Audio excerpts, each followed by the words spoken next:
name is Brendan Raisin. This is the heart exam video. Today's date is 10/4/2024.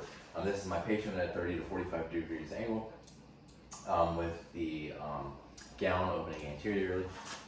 First and foremost, I'm going to check the blood pressure of my patient. The way that I'm going to do that is I'm going to put the blood pressure cuff on the upper extremity of the arm, the upper portion. It's going to be 1 inch or 2.5 centimeters above the cubital fossa, with the artery mark going directly over the brachial artery, with 2 fingers for the space between the cuff and the arm. Before I check the blood pressure, I'm going to check what my potential systolic pressure is going to be. The way that I'm going to do that is I'm going to palpate the radial artery, and I'm going to check what that pressure is whenever the pressure or the pulse of the radial artery goes away. So let's just go ahead and say my imaginary patient that I'm pumping up, and I feel that pulse go away at 120 millimeters of mercury. So now whenever I go to check the blood pressure, is what I'm going to do is I'm going to pump up to 120 millimeters of mercury plus 30 millimeters of mercury to 150, release the pressure at 3 millimeters of mercury per second, listen for the first heart sound, and that first heart sound should give me my systolic, and I'm going to listen for the last heart sound, which should give me my diastolic. And I'm going to take the stethoscope and I'm going to place it directly over the brachial artery and the cubital fossa, and I'm going to pump to 150 millimeters of mercury. Pump, pump, pump, imaginary. Alright, I'm there. And I'm going to release at 3 millimeters per second. Alright, we'll say the first heart sound is at 120, and then the second heart sound was at 80, and that means that my patient has a blood pressure of 120 already.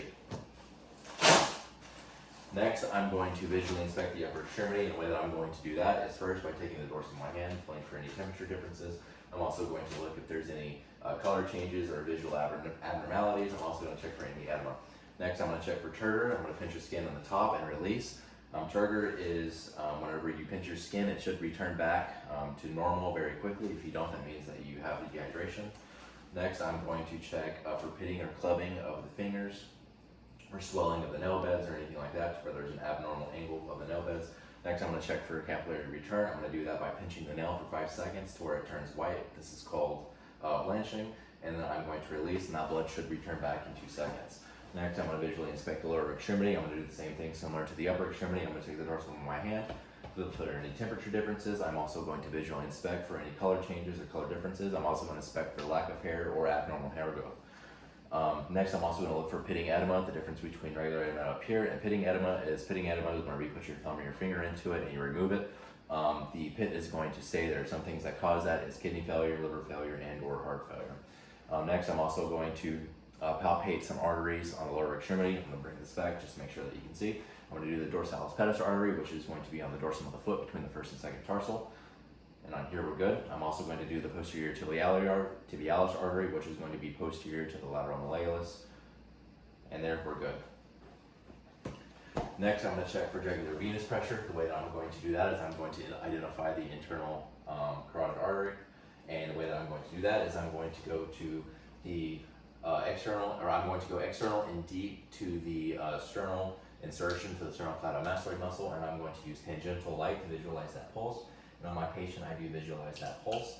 And next thing I'm going to do is I'm going to measure how high that pulse is from the sternal angle of Louis. It should be 3 centimeters or below. If it's anything above that, that means that you might have some sort of right-sided heart failure. The reason why that is because that internal jugular vein on the right side directly goes to the right atrium. Next, I'm now going to ask my patient to shield, and I'm going to visualize the apical pulse of the heart, which should be between the 5th intercostal space at the mid-clavicular line. So I'm looking here for the pulse, and in my imaginary patient, I do see that. It's directly in the 5th intercostal space, right at the mid-clavicular line. And now, after that, I've identified that, I'm going to look around to check to see if there's any other pulses similar to that, not at that spot, and if I do find any, that would be abnormal, an abnormal pathology. That would not be good. That could result in valve issues or ventricular issues. Next, I'm going to palpate for the carotid artery. It should be just lateral to the cricoid cartilage. And going there, I feel the pulse. I'm going to check for the heart rate here at this point. It should be between 60 and 100. All right, next I'm going to ask my patient to shield again, and now I'm going to palpate for that apical pulse. Again, it should be between the 5th intercostal space at the mid-clavicular line. Taking my hand here, 5th intercostal space, I feel the pulse right at the mid-clavicular line. I'm going to pinpoint it to check for magnitude, and I'm going to pull away. And what that tells me is that the heart border is right there, but it also tells me that this patient does not have cardiomegaly. If it is extended out any further laterally than that, that would indicate cardiomegaly. Next, I'm going to check for heaps and, not heaps and bounds, heaps and something, I can't remember at the moment. But the way that I'm going to do that is I'm going to use each of my fingers. I'm going to place them firmly upon each of the intercostal spaces, and I'm going to push down, and if there is heaps, I should feel kind of like a pulsating pulse going across my fingers. And what that could be is enlarged valves or enlarged atrials or ventricles. Next, I want to check for thrills. The way I'm going to do that is I'm going to take the ball in my hand, I'm going to firmly place it on the chest, and I should feel a buzzing or vibration, and that would be an indication of a thrill. My patient does not have that, so that is good.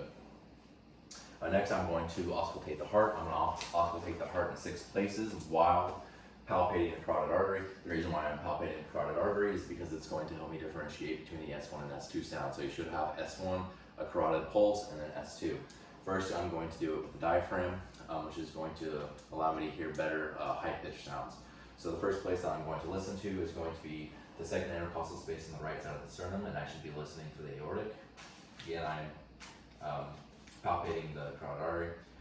Now I'm going to listen to the second intercostal space on the left side for the pulmonic valve, third intercostal space on the left side for the pulmonic and the aortic valve, fourth intercostal space on the left side for the first tricuspid, or the first listening part for the tricuspid. I'm going to go to the fifth intercostal space, and that's for the second tricuspid. I'm going to go more lateral in the intercostal space, and I'm going to listen for the mitral.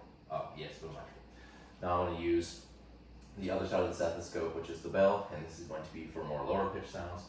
Again, first intercostal space for the aortic, second intercostal space right side aortic, second intercostal space left side pulmonic, third intercostal space left side pulmonic and aortic, fourth intercostal space is going to be first tricuspid, fifth intercostal space left side second tricuspid, and then more lateral to that is going to be for the mitral and fifth intercostal space.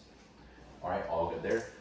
Couple abnormal heart sounds that you could hear is going to be murmurs. Murmurs is going to be turbulent flow, and you could hear gallops, which is going to be from some sort of regurgitation issue. Thank you. And that is the end of the heart exam video.